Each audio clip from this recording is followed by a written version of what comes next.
Hello and a warm welcome to Federal special program Capital Beat. Ram Temple at Ayodhya is being inaugurated on 22nd January. And in the run-up to the inauguration ceremony, BJP has lined up a gamut of programs, which many are saying that these are political programs. They are trying to connect with the voters door to door with the message of Lord Ram. Of course, the Shankaracharyas have pointed out that the consecration ceremony of the temple cannot take place in a half constructed temple. So that is something which is against the rituals of the Sanatan Dharma. Now, even the opposition is criticizing BJP for the fact that they have tried to mix religion with politics. Now, is it going to help BJP politically for 2024 elections? Or will it take the vote bank of the Sanatani Hindus away from the BJP?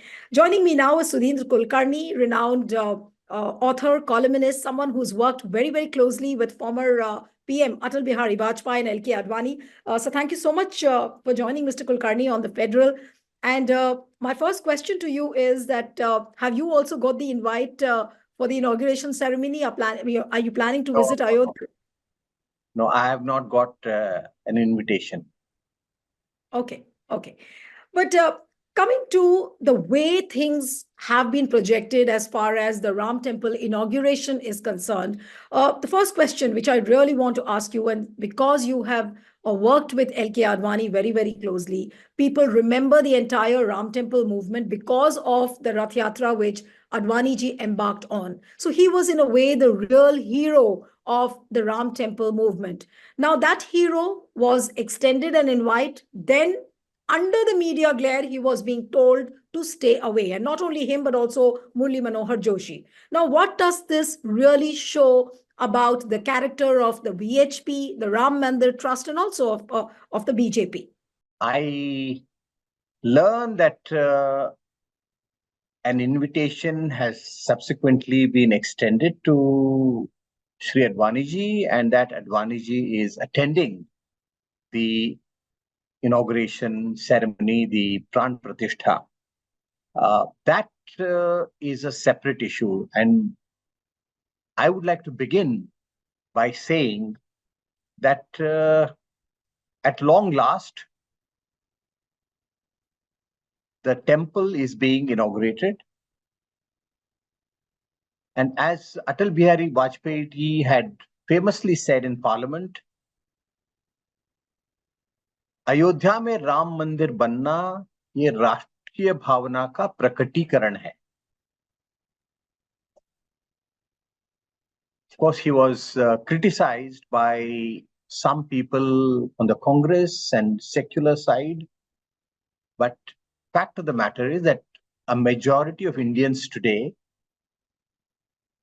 are both relieved and even happy that the temple is a reality and it's going to be open. Now, there are three objections the Congress has raised, some others have raised, which are valid. One, that the temple is still not completely constructed. So why inaugurate an incomplete temple? Right.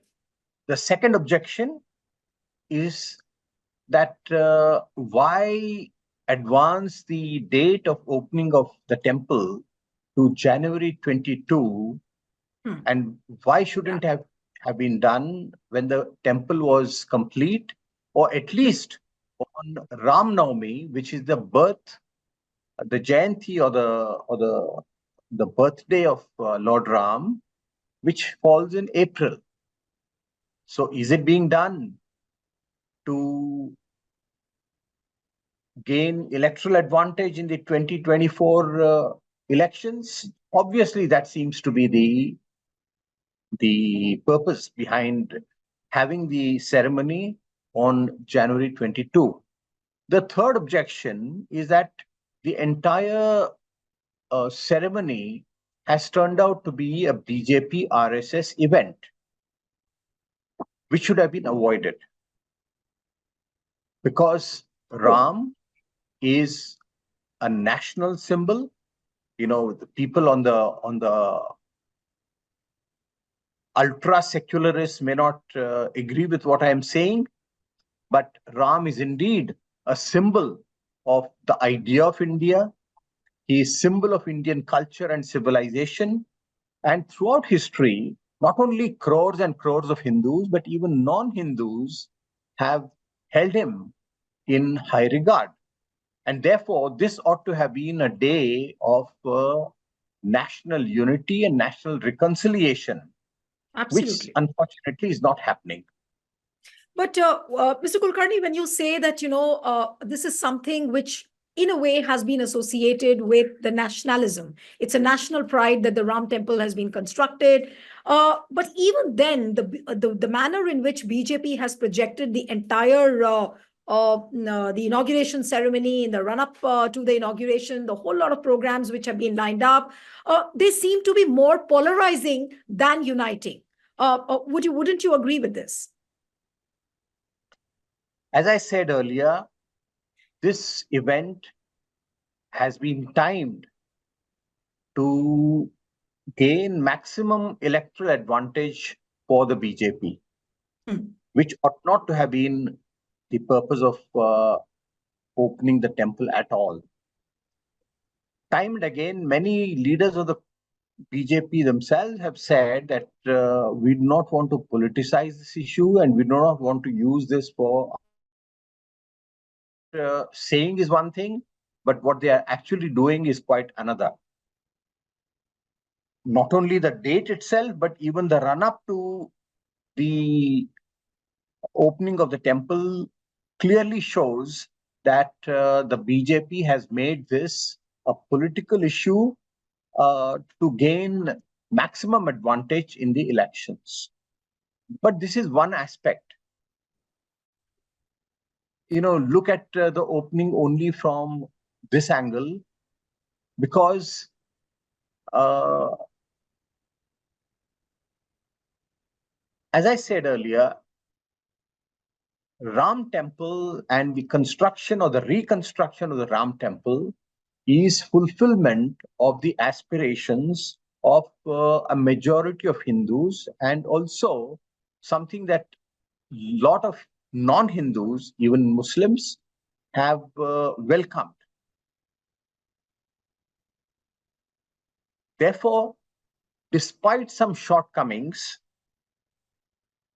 all people concerned, people belong to different religions, social sections, or even political parties, should have come together and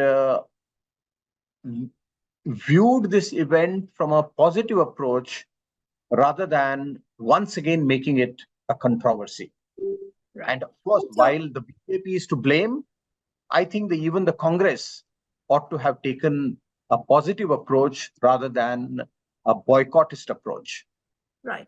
But Mr. Kulkarni, to be fair to the BJP, they have extended the invites to all the parties. Sitaram Yechuri declined. Then, of course, the official statement from the Congress also came day before yesterday that they will not be attending the ceremony on 22nd. Now, there is a feeling, and a lot of political analysts so far have, time and again on various platforms have said that why does BJP have to put a gun on the temple and ask the people that, look, you have to attend the 22nd January program. And then, of course, the political mileage. So are these political parties wrong if they are declining? Because like what Sonia Gandhi and Kharge said, that this is an outrightly BJP and RSS program, and we don't want to participate on 22nd January. But yes, they have also said, and like the UP Congress, the leaders in the UP Congress, they are going to the temple on 15th of January. So they will be going to the Ram temple, but not on 22nd. So is this stand justified? I already mentioned that there are certain points on which the Congress is really valid in criticizing the approach taken by the trust as well as the BJP. Now, especially because the Prime Minister of India is at the opening ceremony and he will, of course, get the complete credit for opening the temple. He's the Prime Minister of India. He's not the Prime Minister or the leader of only the BJP. And therefore, as Prime Minister, he ought to have made special efforts to see that all the people of all the communities and all the political parties had come together on this very important occasion, which unfortunately has not happened. But Right. my point is this: even if you read the Congress party's statement, in which they have declined the invitation, they have not said that they would visit. Instead, they've said it's a personal matter, which Yeah. means individuals can do so in their individual capacity. But Yes. this again is contradictory. As you yourself mentioned just now, the Congress party chief of Uttar Pradesh, Ajay Rai, and the Prabhari of the Congress in Uttar Pradesh, Avinash Pandeyji, they have announced that they, along with a large number of Congress workers and leaders in Uttar Pradesh, would go to the temple, take a dip in holy Saryu River. Now, what does this mean? Which it means that the Congress party, one part of the Congress party, the Uttar Pradesh unit of the Congress party, is taking one stand, and the central leadership is taking another. This kind of contradiction and inconsistency does not do justice to the Congress party's stand on the issue. All right.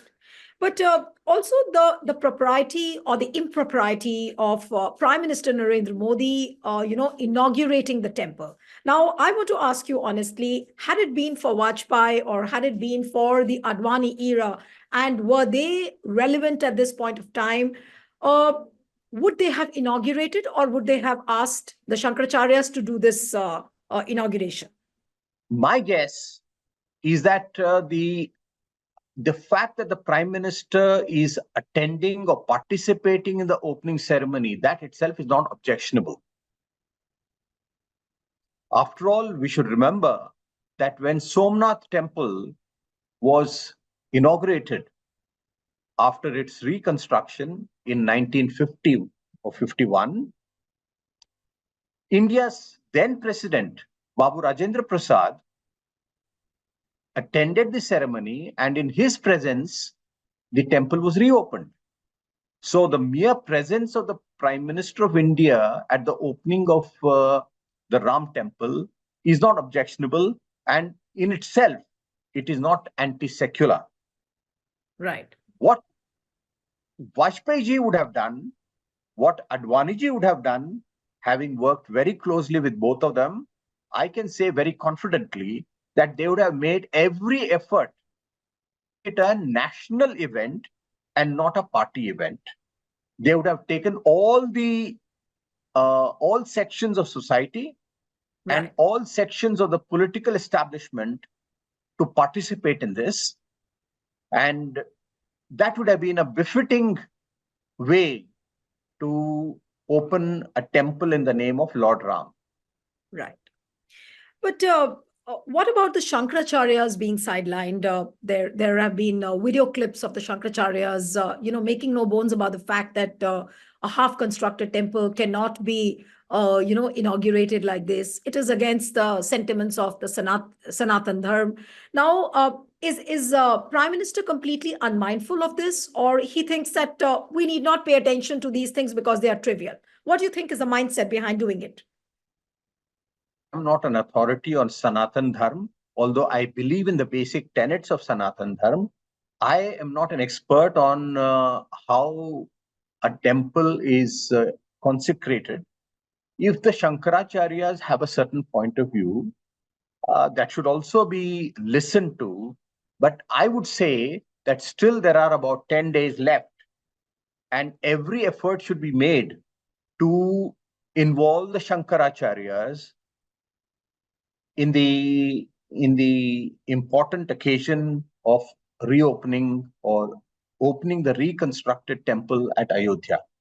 This should be an occasion of demonstration of Hindu unity, Hindu social unity, as well as Hindu religious unity. And therefore, I, as an ordinary citizen and as a devout Hindu, I would urge the the trust which has been entrusted with the responsibility of constructing the temple to make every effort to bring the Shankaracharyas and all various sections of Hindu religion. Right. And it should become, first of all, a show of Hindu unity, and it should also become a show of national unity. But Mr. Kulkarni, you made a significant point. You said that the BJP still has time. It has about 10 days. It can reach out to the Shankaracharyas. But forget them reaching out.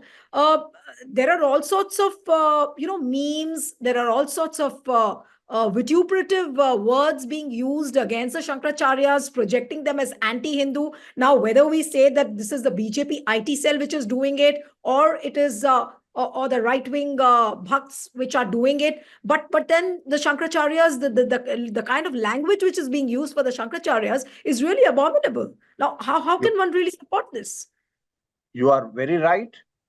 This whole habit of criticizing anyone who disagrees with the government, even to some extent, as anti Hindu and even anti national. We have seen this for the past 8, 9, 10 years. Very unfortunate. All people have a right to hold their own view so long as they do not abuse other religions. And by no means can you say that the Shankaracharyas are anti Hindu. And I would go a step further and say that it's absolutely wrong on the part of the BJP spokespersons, or others in the IT cell to call the Congress party anti Hindu. We are all Hindus. Those who are those who belong to the Hindu community, they're all Hindus. Let's not polarize them only because of political differences. No, but And Mr. let Kulkarni, me what is most unfortunate is that because of this entire, the mania, or you could say the excitement which has been created around the Ram Temple, which is perfectly fine, which is justified, but then because of the presence of the social media, because of the presence of the Godi media, if I may say, there's a feeling that the people who do not attend the 22nd January event will be labeled as anti-Hindus. No, this is absolutely wrong. The temple belongs to all Hindus. And in some ways, the temple also belongs to the entire nation because, as I said right at the beginning, Ram has been one of the main symbols of Indian culture. And Right. I can give many of non-Hindus showing great respect for Ram. Let's not go into that. The point is that the BJP today is making it an electoral issue and calling anyone who has even slight differences and even rational differences as anti-Hindu. This absolutely wrong. Right. And this must be condemned. And I can Absolutely. say very clearly that Vajpayee ji would not have allowed it. Advani ji would not have allowed it. And I'll go to the extent of saying that even Golwalkar, the second satsang chalak of the RSS, the longest serving satsang chalak of the RSS, he also would not have rated this because, having known something about Golwalkar, people may have differences on some or the other aspect. He believed in bringing not only the Hindu community together, but also he believed in Hindu-Muslim unity, Hindu-Muslim harmony, and national unity. You put this out very eloquently, and this is where exactly the BJP is going wrong. But now my question is that if BJP is wrong in converting this entire event into a political gimmick for electoral gains, then does it mean that BJP really is in a desperate position? It doesn't have a big story to tell the people for 2024? Are they riding high because of this on the Ram Temple inauguration? No, the BJP has been in power for 10 years. And it should actually go to the people for a renewed mandate on the basis of its governance, on the basis of what it has done to the people of India, to the economy of India, to the social fabric of India, to better governance. And there are so many other of good governance. That should be the basis on which the BJP should go back to the people and seek a new mandate, and not the temple. Because after all, let's remember that the temple has come about on the basis of a verdict given by the Supreme Court. The government cannot take credit for this. The BJP cannot take credit for the final development in the Ayodhya movement. Of course, the BJP did play a very important role in starting a movement, and to that extent, the BJP, has every right to say that we contributed in a very decisive way. But Neeluji, I would like to take the opportunity of this discussion to tell you and all the viewers that the Congress contribution to the Ayodhya temple becoming a reality is not inconsequential. In fact, it is very significant. And let me recount some important milestones. Even though the Hindu aspiration for a temple at Ram Janmabhoomi has been going on for several centuries now, if we just look at what happened after India's independence, it is in 1949 that the idols of Ram Lala and Sita, Lakshman, Hanuman were placed in what the Hindus believed was a temple, later converted into a mosque. Now, Right. when did this happen? This happened when the Congress was governing the country at the center, and Govind Vallabh Pant was the chief minister of Uttar Pradesh then.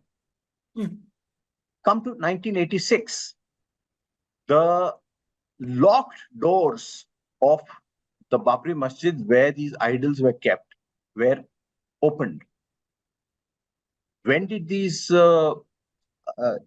doors, when were they unlocked? When Rajiv Gandhi was the prime minister. He belonged to the Congress party. There was a Congress government in Uttar Pradesh headed by Veer. Come to 1989, the first Shilanyas takes place at Ayodhya for the construction of the Ram temple. This was with the blessings of Rajiv Gandhi, the then prime minister. And right here we must remember episode which has been narrated by none other than Pranab Mukherjee in his memoirs recently. He records the fact that Prime Minister Rajiv Gandhi, accompanied by his Home Minister Bhutta Singh, went to meet a well-respected saint, a Hindu saint, Devraha Baba, to seek his opinion as well as blessings for the Shilanyas. Right. And Devraha Baba told Rajiv Gandhi, "Bacha, ye hone do," saying, "Young man, let this happen." Right. He's telling the Prime Minister of India. Just one moment. I just want to complete this sequence. Right. Which means that for the Congress today to say that religion is a private matter, obviously this is not what the Congress practiced. Rajiv Gandhi himself blessing the Shilanyas at Ayodhya shows that he really believed that there should be a Ram temple. In 1989 itself, Rajiv Gandhi launches the election campaign of the Congress party for the parliamentary election from Ayodhya and says that Congress party will bring Ram Rajya. Now, in all these milestones, I must also add one very important milestone, that even before the Vishwa Hindu Parishad started supporting the cause of the Ram Janmabhoomi, it was several Congress leaders from Uttar Pradesh and from North India, including a very important name, Gulzari Lal Nanda. Gulzari Lal Nanda, many people in today's generation may not know, he was India's interim prime minister on 2 occasions.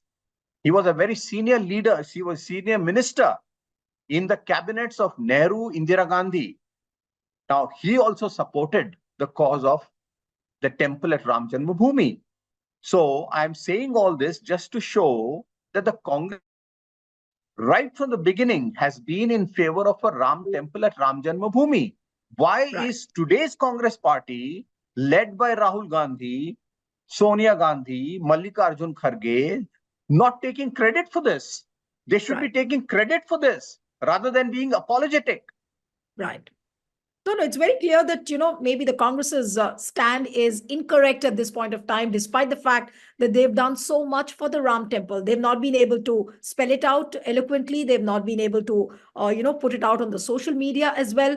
But on the other hand, when you have the chief priest of the Ram temple, Mr. Satyendra Das saying that, people like Sonia Gandhi and Mallikarjun Kharge cannot be invited because they have never acknowledged Ram. So these kind of facts which are being put out from the Ram Temple management, the Ram Temple Trust, obviously he hasn't said this in vacuum. So what does this show? Is there some contradiction? Is there a difference of opinion what the Ram Temple Trust feels and what these priests are saying? Yes, Mr. Kulkarni. If anyone from the trust has indeed made such a statement, it is unfortunate, because Ram temple belongs to one and all. It belongs to people of parties, it belongs to people of all castes of Hindu society, and it even belongs to others who hold Ram not as a incarnation of God, but as a noble king, as Maryada Purushottam. Right. So, no person associated with the temple should make statements of political nature and saying that such and such people are not expected here. And this is not in the spirit of Ram. This is not even the spirit of Hinduism. But Mr. Kulkarni, this whole hullabaloo about the Ram temple inauguration is because of the fact that BJP is taking the entire credit. Prime Minister Narendra Modi seems to be at the helm of affairs. Look at the posters which BJP has released, that Prime Minister Narendra Modi looks taller than Lord Ram. He's holding Lord Ram's fingers and walking. And, with the tagline which says, Jo Ram ko laya hai, hum unko laenge. Now, what does this really speak? Oh, it very, very clearly speaks to the fact that the opening of the Ram temple is being used as a election issue. It's a appeal to the voters to re-elect the BJP, and it is not really in the spirit of all that Ram stood for, all that Hinduism stands for. Hinduism belongs. It cannot be monopolized by the BJP. It has, Hinduism is very large. It has place for everybody. And therefore, as someone who has worked for the BJP for many, many years, as someone who has worked very closely with our former Prime Minister Atal Bihari Vajpayee, the Deputy Prime Minister L.K. Advani, I am not in the BJP anymore, but I strongly and earnestly urge everyone in the BJP and all others associated with the temple movement, please, Bhagwan ke vaste, Ram ke vaste, make it a national event, so that once again we begin to reconcile the nation, reunite the nation. And I want to make this point for a special reason, because the path that has come to the point of reconstruction of the temple has not been a very pleasant path. Right. There were so many controversies, so many disputes, and also violence, bloodshed. Hundreds of people have been killed in communal violence as well as terrorist attacks. I come from Mumbai. I'm actually speaking to you from Mumbai. Mumbai has witnessed the worst riots associated with the 1992 episode when the demolition of the mosque happened, and subsequently the terror attack masterminded by people who were aided and abetted by Pakistan. And those terrorists are still hiding in Pakistan. Now, this has been the unpleasant path. Now, we should not allow this to continue. Right. I have said in an article in Quint that the Muslim community should have voluntarily given up its claim to Babri Masjid, because there cannot be any equivalence between Babri Masjid and Ram Janmabhoomi and Ram Mandir. Ram Mandir has a very special significance for Hindus.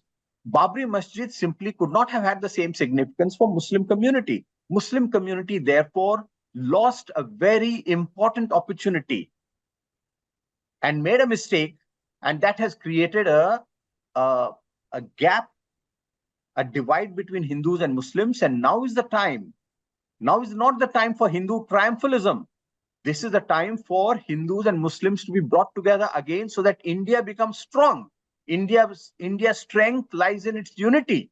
If we remain divided, we cannot achieve great things. We cannot accomplish so many things that we need to accomplish in terms of our development, in terms of taking the nation forward, in terms of making sure that every Indian enjoys the fruits of India's development. So therefore, my earnest appeal to the BJPs, end this Hindu triumphalism. Similarly, my appeal to the Muslim community is that this is not a moment of defeat. Jo ho gaya, so ho gaya. Absolutely. It is a time for everyone to introspect and everyone to come together to make India united and strong. Absolutely. Very eloquently put out by you. And one last question, Mr. Kulkarni, that do you think that BJP, which claims that they will come back with a bigger mandate of 400 plus seats, will it be possible because of this euphoria which they have created around the Ram Temple inauguration? I am not a psephologist, and therefore I will not predict what is going to happen, not going to happen. I can only say one thing, that it is important that in the name of this Hindu triumphalism, Hinduon ki jeet hui, in the name of all this, we should not allow attacks on India's democracy, India's constitution, to continue the way they have continued so far. Let us keep the Ram temple and the issue of democracy, development, constitution separate. It is the responsibility of one and all to remain loyal to our constitution, remain loyal to the basic principles of our constitution, that is democracy, secularism. Secularism has been made a bad word, but secularism is fundamental to our constitution, and secularism is guaranteed by the ethos of Hinduism. That is respect for all faiths, brotherhood, harmony, justice. So this is what we all should work towards, and I really hope that good sense prevails. Sabko sanmati de Bhagwan. Mahatma Gandhi's Ishwar Allah Tero Naam, Sabko sanmati de Bhagwan. Raghupati Raghav Raja Ram, Patita Pavan Sita Ram. तो यही प्रार्थना होगी कि हम सबको सन्मति दे भगवान. Absolutely. And very well said, Mr. Kulkarni. And I hope the BJP leaders and the BJP IT cell, of course, watches each and every word of this interview and what exactly you've said. It was wonderful having you on the program. And one appeal to the viewers who are watching this interview, subscribe to our channel, send us your feedback, and stay tuned to The Federal. Thank you.